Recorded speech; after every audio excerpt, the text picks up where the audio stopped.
since there's a lot going on right now, do you have other guilds reaching out to you on things that you've already done that they're trying to accomplish? Is there like an outreach program that people are looking to Arizona? Like you guys set up a blueprint to get things more progressive and more open and more available for people trying to get into the industry? A lot of, trying to get into the industry, i.e. become brewers, or other guilds? Just making it easier to open a business and with licensing. I know licensing is a huge issue. Yeah. I thought the question was in a different direction here.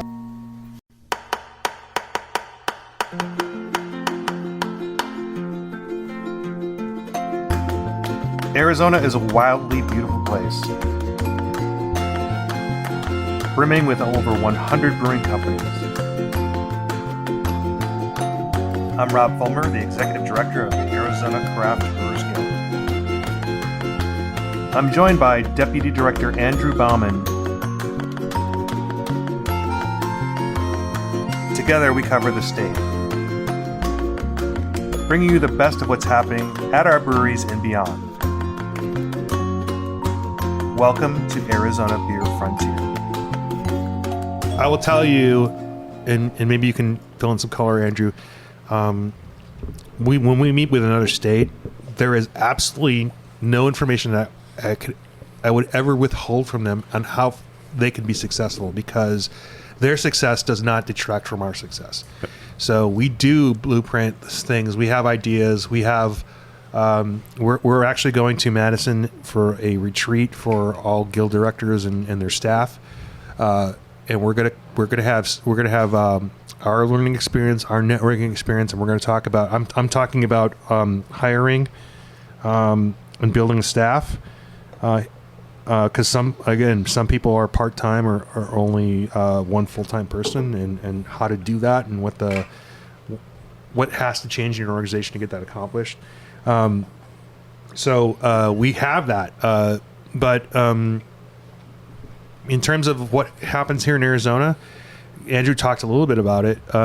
We want, if you work for a brewery and you do work in this state, we want to have a relationship with you. We want you to understand what we can do for you. We ultimately want you to work for an Arizona brewery. We want you to we would love for an out-of-state brewery to say, you know what, I see opportunity here. I'm going to put a brewery here. And if you put stainless steel and you get the right license in the state, you can be a member. And Gordon Biersch was when they were here. BJ's is a member, and they're out of state. And for people, I mentioned those two. I should mention Rock Bottom too. But those people trained brewers who went on to do other things, sometimes in our state and sometimes not.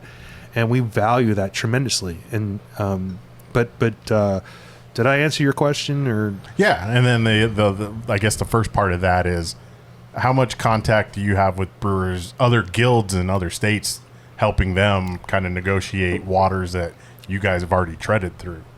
We have a good relationship, and we have discussions with other states.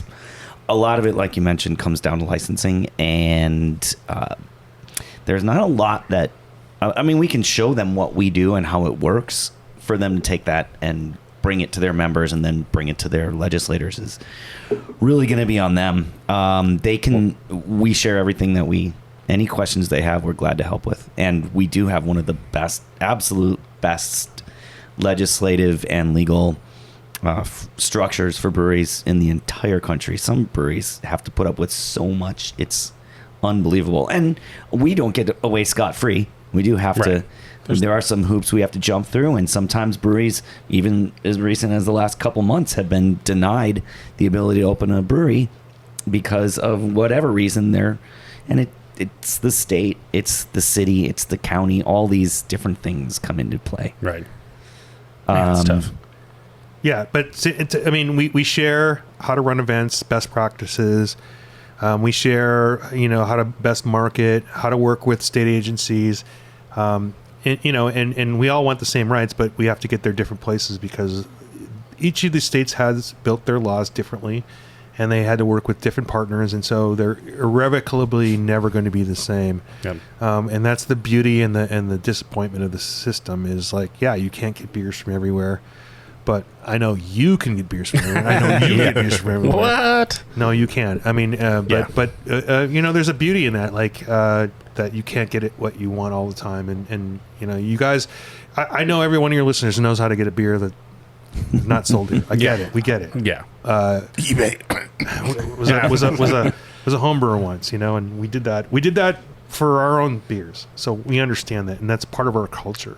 But on the business side, I just don't get too serious about this, because there are bootlegging laws and Yeah. no, but thanks. But we as Andrew suggested, we do talk quite a bit with our colleagues, and in fact, we built an organization called the Arizona Brewers Guild Professionals, just for our own support network, that is bolted on to what the Brewers Association, the BA, is already doing, so that we have opportunities to every day talk with each other. There is a mentoring program that's run through the Brewers Association. I work with the Brewers Guild of Rhode Island, which is great, but we're probably going to reboot that because we should be at least in the same time zone. It's kind of hard to relate, but I do owe Gary up there a visit, so maybe I'll do that before the fall. Do you have any plans to go to New Jersey to see what's going on over there? Jersey. I'm chomping at the bit. Champing at the bit. That is actually the word, champing at the bit, not chomping. Believe it or not. Look that up. So from your standpoint, because we all get superficial kind of news of what's going on, from your understanding of the industry and the background of it, what is happening in New Jersey? They were granted the right to be more than manufacturers. So they were in the same mold as a giant production brewery like Budweiser or Miller, and then they couldn't sell directly to the public, and they couldn't really have a tap room experience like here in Arizona. So they changed that law, and they said the only restriction were you can't sell more than 15.5 gallons, which is a keg to an individual, and you have to give a tour.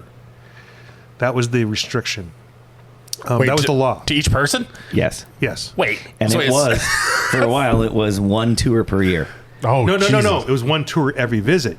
Oh, It's now one tour per year. Wait. So if I wanted to go and buy a growler beer from Fate right now, and I was in New Jersey, I would have to go get a tour first, and then I get my growler filled. well, you wouldn't be able to do it here because they don't have a production brewery, so they wouldn't be able to even have that location. So They wouldn't even be able to. That's a few years back when I went to Georgia, and for those of you who don't know, Georgia's kind of like, or Savannah, Georgia's like Vegas. It's open alcohol. You can walk the streets of Georgia with open containers and all that. They had just started their Brewers Guild, because I remember I bought the shirt to help support them, because I went to a brewery in Georgia, and they were doing the same thing. They couldn't sell beer. They couldn't, because they were a production facility. So I bought a token for a tour, and that token was good for a crowler, a flight, or a pint. Yep. And so I was like, well, the growler is probably going to be the best, or the crowler is probably going to be the best value. I got my crowler, and the guy hands it to me in a brown paper bag, and he's like, if you open it in here, if you get anywhere near that front door, we have to pour it out. If you take a step outside and open it, you're free to go. Yeah. And that is nicely changed since they got their guild, but yeah, and remember what I said: more restrictive on the East Coast, more liberal on the West Coast. And so you're seeing. So that law was written, and what people understand, like the law is not the law. You can write a law, but the agency that has to enforce the law gets to write the rules and regulations. So how do we enforce this? How do we? What are the day-to-day operations that you have to follow? Like, how do they monitor 15.5 gallons? How do they monitor tours? Hey, put it back on the business to do that. Well, but they have to write. The agency that oversees them has to write those rules. Well, so that's where the gray area is, and there are these kinds of things in the alcohol industry in every state. And you can say, well, no, Oregon, no, everything's cool. They would never do that. Like, well, I don't know, man. Like there are people who are ready to burn shit down right now. I'm sorry, I swore, but oh shit! Edit this out, Ed. they're ready to burn shit down for their fine. own purposes. So like they don't care about the backlash. They'll do what they need to do because it serves another purpose.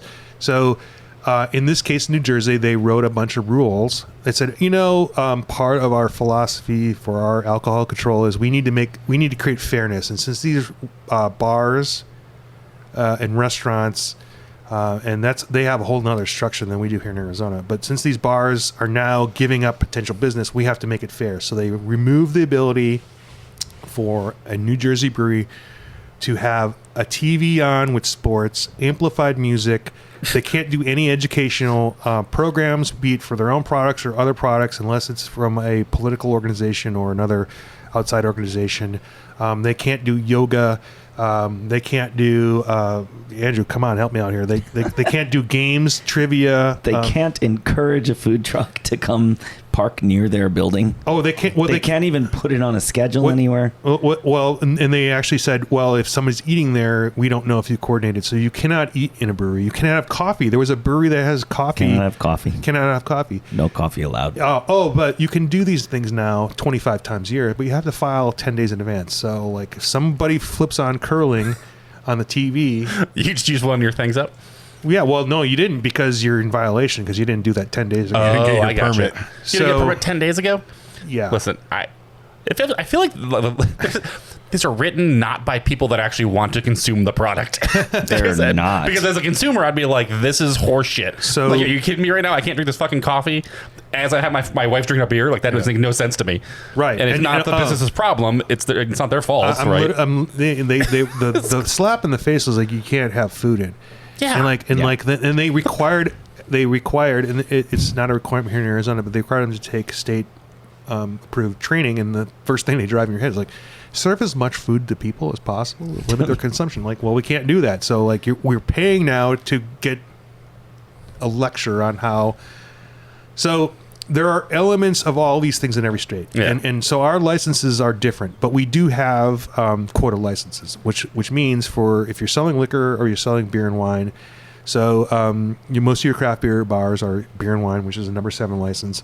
And I don't know all the prices in every county, but it varies. But in Maricopa County right now, if you got a beer and wine license for $50,000, I think you got a bargain at this point. Wow. 10 years ago it was $11,000. So they've gone up like real estate. Yeah. Liquor license. And they're complaining that if anything, like we do the to-go cocktails to go, say a restaurant wants to sell a 6-pack. Yeah. That would be hurting the value of their license, which has tripled in the last 2 years. So a full spirits license on premise, which has to-go rights. In Maricopa County. Yeah. I mean, I think 150 maybe. I don't know. But like, I also heard of people overpaying by a lot because they're like, I want to open in 4 weeks. Find me someone with a license. You have to buy it from somebody. The state doesn't have any these licenses. Every once in a while they'll do a lottery.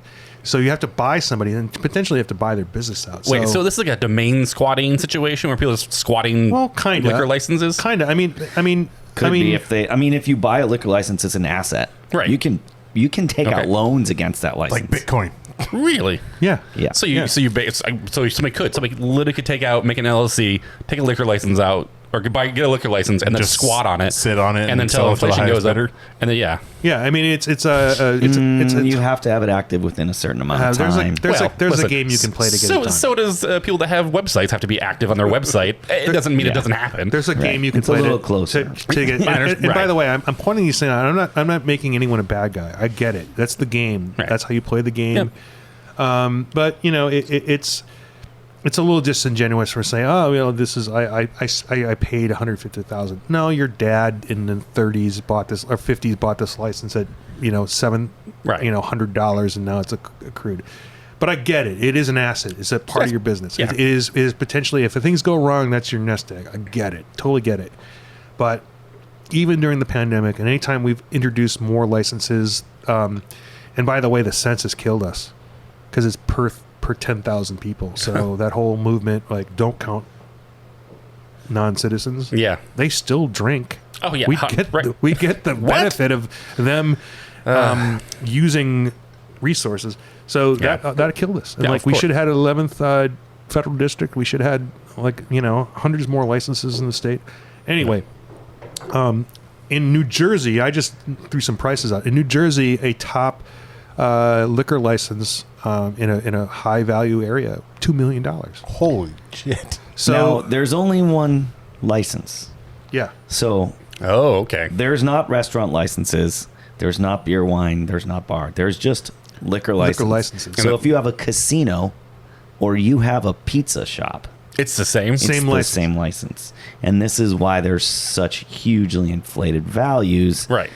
Well, and I'm sure the people It's a that terrible licensing structure. I'm sure people that have those licenses don't want that to change. Right. Like you Sure. said, it's going to devalue their license. They don't. If it's their nest egg, they don't want it to go down. Why would they vote for something that's going to So when screw breweries it are giving these privileges, they Yeah. say, "Oh, well, that's over?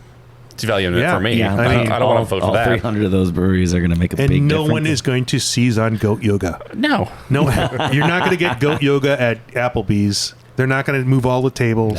No. You're not going to get. You're not going to get these community-driven programs that have allowed breweries to stay alive during the pandemic, and also, sell maybe not as much liquor, but have more loyalty and value to what they're doing. Impact to the community Yeah. in general. you know, like that's So something you can't. That's all on table. And I just, like I said, I want to, like, this can happen in any state, Right. because the handful of people that can institute these things are appointed by governors. So I don't. Do you ever watch Boardwalk Empire? I have. So New Jersey is literally a handoff that's right. of prohibition and those people, and all those liquor laws support exactly what that happens. But there's an element of all that, and I don't want to. I'm not using. I'm not going to use prohibition as a crutch, because a lot of these laws came in literally in the 70s Too soon. and 80s. Is that why? No. I mean, like, literally all this stuff about, like, oh, this is a prohibition. Like, no, this happened in the 80s and the 90s. This happened all before the craft beer era. It can happen in any state because alcohol is a bolt-on to the regular case law of every state, and there are gray areas because when you try to restrict things, things come squirting out every which way. Well, so if I get this right, you're saying that so we write liquor laws at the state level, right? Right. And then there's a group that enforces them, and they interpret those laws however they see fit, and that can change depending on who's actually there. I know at the front of this you want to talk about cocktails to go. Yeah. Right. Like, we supported it in principle, but we were kind of shut out of it. So why was that was that done at the state level, and it was during the pandemic? It was a kind of like an executive order, like it was just like a emergency situation going on. Yeah, I mean, I think the most efficient way to transfer beverages is to go, right. Like, Right. And by the way, it used to be illegal to serve growlers through a drive-through. We changed that during the pandemic too, like, because it's the most we didn't put up a fight when we asked for this right. When we changed from glass to stainless steel, Right. They said, well, you just can't do it through a drive-through. and, like, we're not really interested anyway, and Yeah, I don't think it was like It's a trade. It was we want stainless. Well, we want no drive-throughs. yeah, Fine. and at the time, I mean, I haven't heard anything from Mothers Against Drunk Drivers, but we sure heard a lot of it back then. Oh, I imagine. And now it's like, well, no, this is the most efficient way, safest way to transfer product without a lot of context. So, like, yeah, we are asking for it now, and it went through no problem. It probably, if we would have put up a fight years ago, it probably still would have went through. But I don't need to make enemies with people like that. Yeah. Like Mothers Against Drunk Driving. Right. Like, so, but Trade-off. But, Makes to be sense. clear, at the same time, you could also buy a handle of Everclear through a drive-thru. Right, which always blows my mind. Yeah. I'll give you an example from the spirits to go, cocktails to go. Like, they were all going to write rules about what sealable meant. Yeah. And I'm like, I'm going to tell you, like, we can argue about this all you want at the theoretical level, but what is a patrol officer going to do when they pull you over? Is that sealed? Let me see it. They're going to tip it over. Right. And if it comes, I'm like, if I'm that cop, I'm like, it's not sealed. Yeah. And that has nothing to do with the liquor law as written. It's like, this is not sealed. Nope. And they were getting all bent about it. I'm like, look, I already know how this is going to go down. We got this growler from Fate, and I was like, it had tape on it. I'm like, we don't have to do that legally anymore. I was gonna say, is that kind of like the same? Well, we don't have to do that legally anymore. And people ask me, like, should we do it? I'm like, yeah, you should, because your regular customers might get pulled over by TPD or whoever, and like if it's on there, like that's a level of this has not been tampered with. Like, so it has a practical use, but like we could have went round and round on what sealed meant, and it could have been sealed in a cube of like plaster, Right. right? They can write those rules, and like like everyone will be upset, but like it's a gambit as to whether. In this case, that was a pure power move in New Jersey. But I'm going to tell you right now, there's other examples like where you leave these laws exposed enough, someone might come in and take advantage of it. Yeah. So you're saying the pallet of resealable Capri Sun pouches I ordered was not a good investment? Listen, if you used a heat sealer for them, you're fine. Fine. You're like, you can't tip those over. So does New Jersey have a guild? They do. They have two guilds. Unfortunately, they went through, and this is a challenge for all of us in the country. They had a split between the people who had been around for 15, 20 years and the people who started in the last 5 to 7 years. And most of the people who were around for a while were forced into a distribution mode where they're making cans and bottles, and they're manufacturers. Remember, I said they changed that law in 2012, and they made a law to allow taproom breweries. So these other guys are invested in a certain kind of model, and like some of them saw the opportunity, like, hey, we don't have to do this, we can get this. But other people are like, no, not interested. We're fine. I'll tell you for the people who are around for 5 or 6 years, I mean, that's great, but I don't know that you see the full experience of what can happen in that short of a time. I know that sounds like a long time.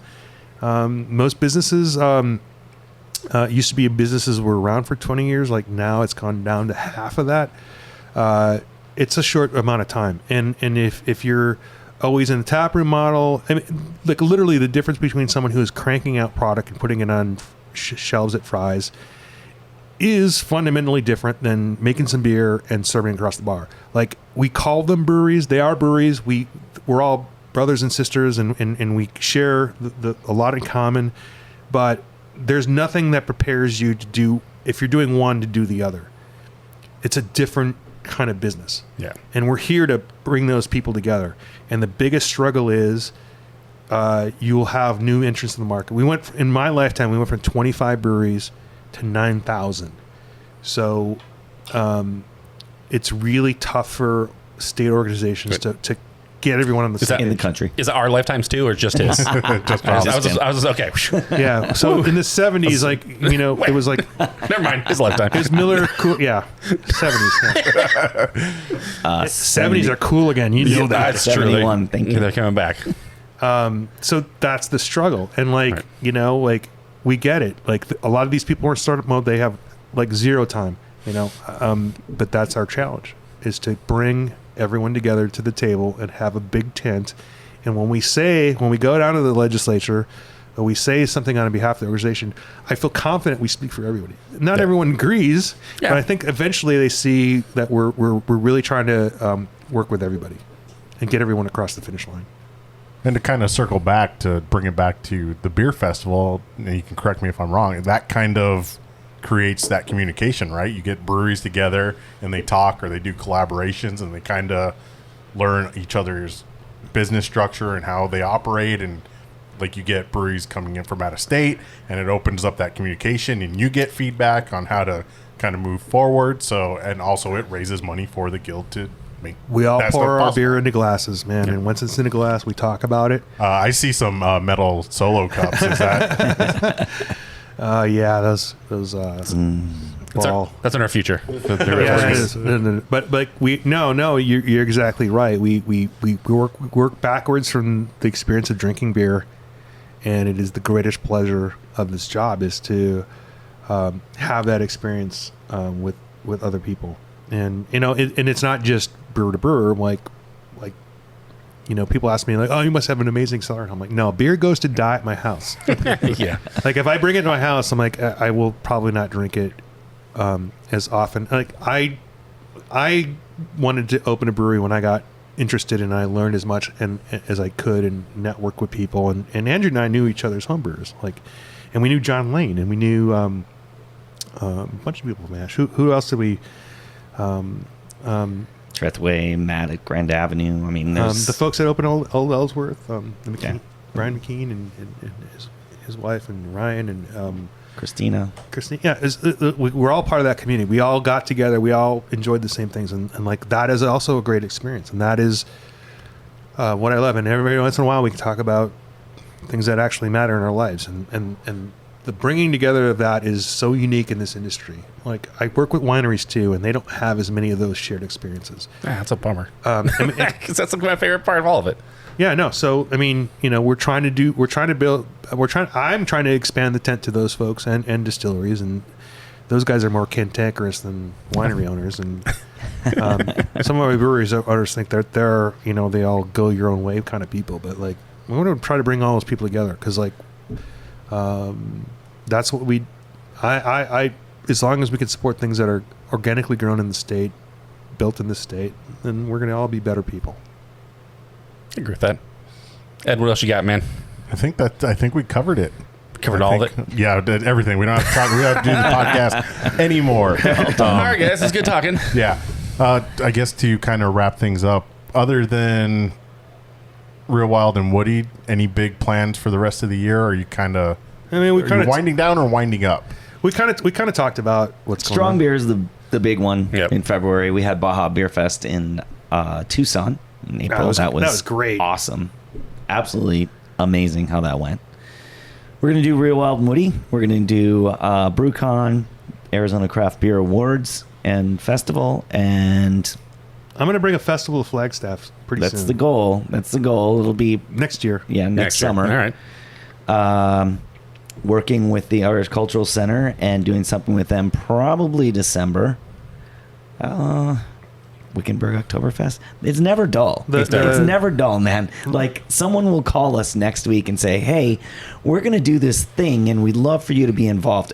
I have one of those going on right now. Awesome. I can't be involved in every single thing, but I can talk to you about it and maybe get some of our members involved with you and hand it off. Right, there you go. Yeah, I mean, we've got lots going on, and Arizona is so open as far as the way people think about what do we do on a weekend. Where can we do a beer festival? In Arizona, it can be anywhere. They'll go up to the top of a mountain, have like 5 tents set up, and people will climb the freaking mountain to be there because that's the kind of state we live in. People just love doing things, and the experience and the being with other people is really the thing that makes us, I think, unique. I don't know. Maybe it's not unique, but I live here and I like it. Mm-hmm. Yeah. I mean, we've got some law changes coming out September 24th, and as we get closer to that, I don't even think most of our members understand the gravity of what's going on, and it sort of is a puzzle piece in what's going on. But like we have built both small fixes and forward thinking things that are going to pay dividends in the next 5 to 10 years, or maybe even less. No, for sure less. But like I think people will be transformed into what's happening in the next 5 years, and we're gonna I think we're going to get some people who leave the industry. We're going to get people who join the industry. But at this point, it's not going to be because of COVID. It's going to be by choice. And even during COVID, there were fewer absolutely shutdowns. There was no fire sales, but there was handoff of businesses to other people to give them opportunity. There wasn't any like we got to shut down because we're literally gonna. Some of the ones that shut down abruptly, that was literally by choice. Yeah, which is great. So do you guys think that with the Super Bowl coming, that's a big opportunity to step up, or does that not even kind of register on a brewery level? No, I'll tell you, I don't think during that event per se that. It's going to be a meaningful amount of money for any individual brewery, but what we have to understand is who we are as a state and what we can support. We have a rail line here. We have a couple, but they're not bringing product. We don't have people delivering, tons of grain and shipping out product on rail lines, and that's what you see on the East Coast. We don't have glass manufacturers here. We have some aluminum manufacturers, but not the sole source. They're just assembly. We don't have manufacturing, which is a part of a certain type of brewery, right? I mean, bigger breweries want that kind of infrastructure. We value our personal space. We are spread out. We have the car. We have tourism, and we should really flex on tourism and hospitality, because every drop of liquid that's served across the bar is going to be the most beneficial thing for that business. They'd love you to buy their products if they put it in cans and bottles or whatever in the stores, because those represent their growth feature and being able to scale up and sort of even out the ups and downs of the business. They're never going to tell you, like, don't buy it here. If they put it out there, they want you to buy it. However, if you have the opportunity to drink in the brewery, in the tap room, and look people in the face and experience their level of hospitality and help them with that, because I think there's still an element of people like, I make the best beer, why do I care? Like, no. We need to, as an industry, we need to really embrace hospitality and tourism, because that is our future. Because is there a industry that we're building here that really translates anywhere else? You can say the chip industry, but like we're not riding the coattails of the chip industry. We're not, right. Except for consumers. We're not riding the coattails of anything. Copper, cattle, it's climate, not citrus, right? Cotton. I mean, those are all legit things, but those are past, right? Yeah. Yeah, for sure. So Wren House isn't going to open in Intel next to the Starbucks. They could. I mean, they could, but I mean, it's all consumer based. Like they're not gonna develop a chip that makes beer. My sister lives in Beaverton, Oregon, near the Intel plant, and let me tell you how many small breweries there are right at the entrances of that Intel plant. Whole bunches. What? Odd. It's a real thing. Yeah, They throw up. They're home brewers. They decide, I work at Intel. I homebrew. Why don't I just open a thing and open the garage door once in a while? And it's a thing. Leave them work and want to get a beer. I mean, Yeah. I know Done with we're work, go get we're a beer. closing this out. We might edit also stuff. Like, what do you guys want to see? Like, what do you see somewhere else that you want to see here? Because it's not from a lack of will from people that I know in this industry. It's probably related to how we are as a state, how we are as a city, how we handle traffic, how we handle parking spaces, public transportation, taxes. I mean, that's what we work on, is like smoothing that out. And like when we can get a law change that says it's not automatically illegal for you to open within 300 feet of a church, which is going to happen September. Like, you have an opportunity to work with that that religious organization. Like, right? Like, we open up opportunity. Like, that's the kind of thing that changes things. But Do like, churches need a liquor license wait. for the wine that they serve? they do not. Oh wait, so you're saying you can't open a business that close to a church? Currently. Not beer. Okay, because I live close to a church, and I was like, I'm gonna drink all I want in my own house. They can't fucking stop me. Yeah, I'll open it all day. Yeah, you can't have a liquor license within 300 feet of a church. But now, Yeah, well, my you garage can doesn't still need get liquor denied. license. But like, it's not de facto.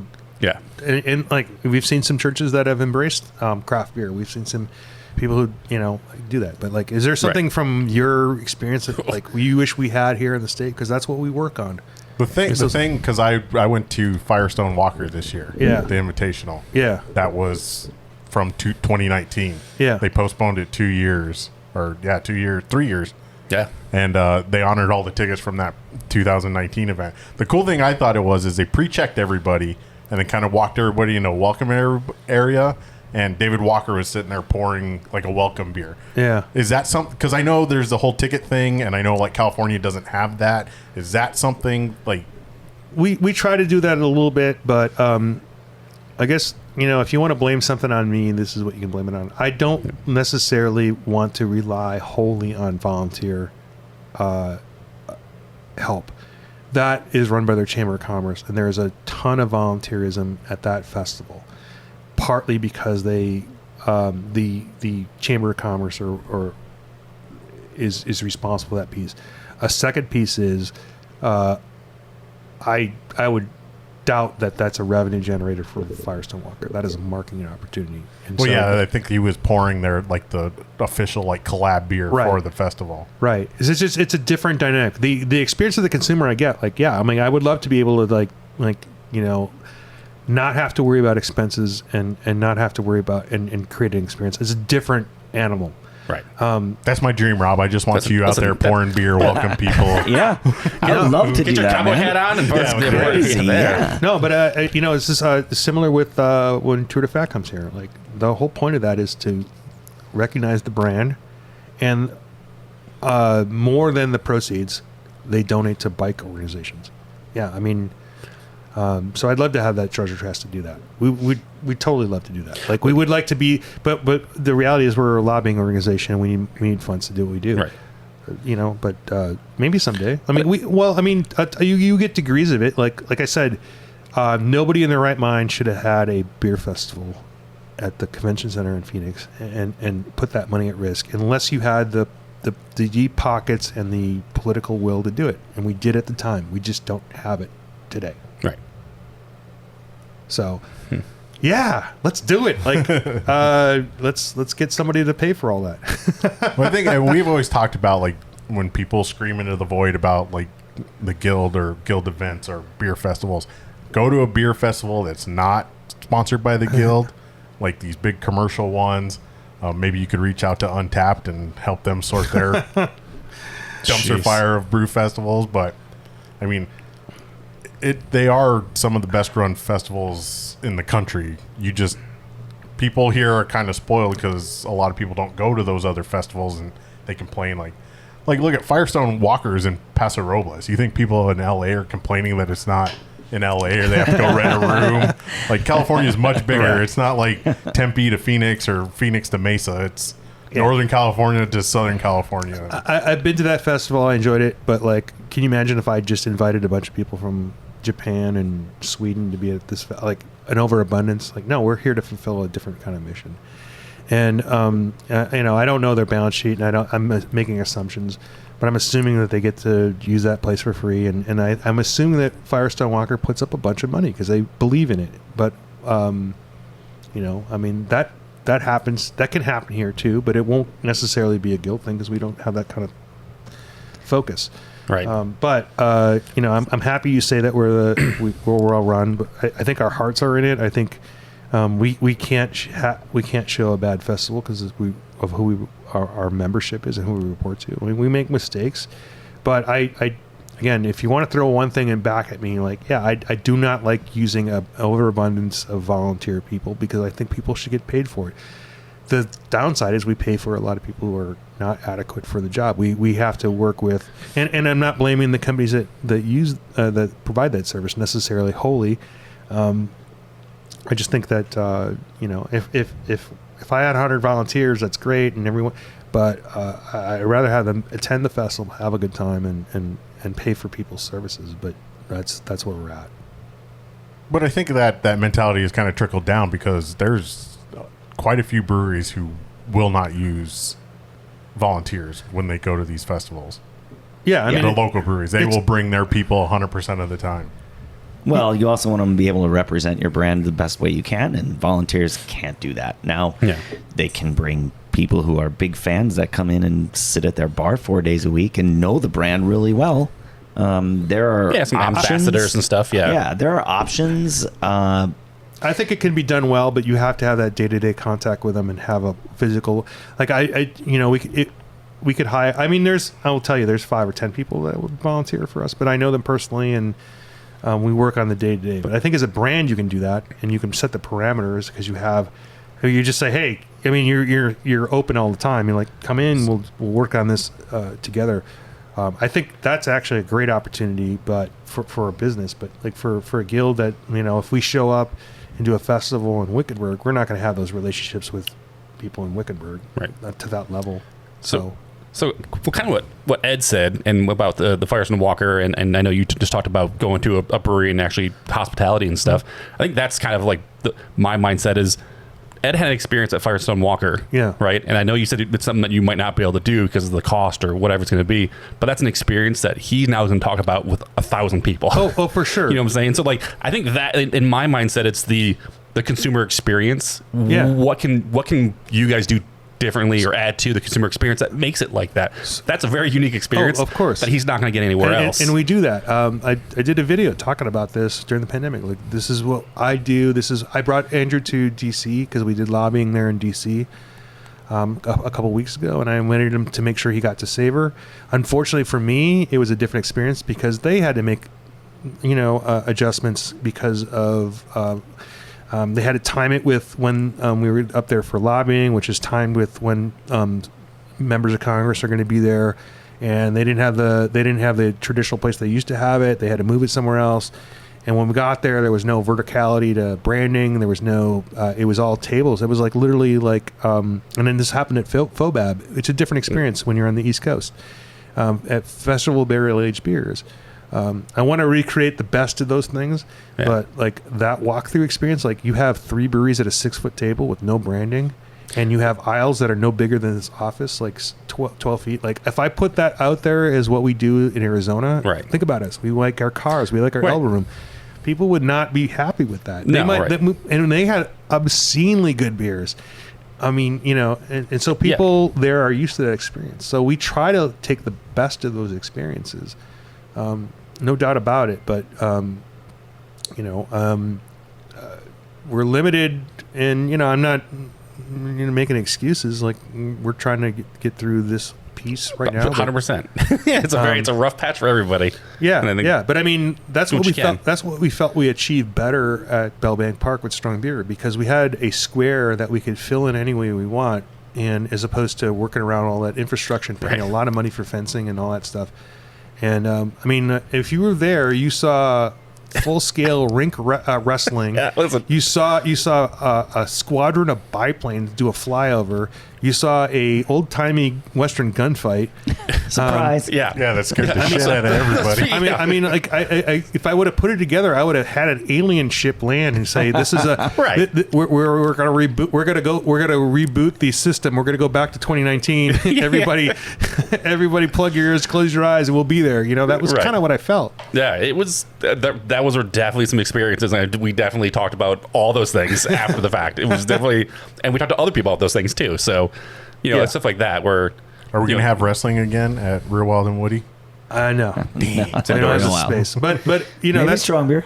That is a trapping. That's actually Phoenix Beer Co. is they're responsible for that relationship, and I think they're still doing that stuff. Like at their brewery, maybe some roller derby. I don't know. Like a roller derby would be cool. Yeah, that'd be fun. That's an install. That is. Well, they got the fields. Maybe now you need to work on the Arizona Craft Brewers Guild softball tournament. No, pickleball tournament. Pickleball tournament. Brewery versus brewery. Funny you should mention this. tournament. We're actually trying to come up with before winter a curling experience. I know what that is. Do you know? No, Okay, I was good. born in this state. Well, there is a curling. There are at least 1 or 2 places you can do that, and we're going to work on industry, but we might have some some top tier spaces for some consumers. But I don't know. All this is predicated on keeping the excitement level up for all of our members, and like we understand the fatigue. Like these guys have been through a lot. Yeah, they put hours in, man. And I don't want to just say guys.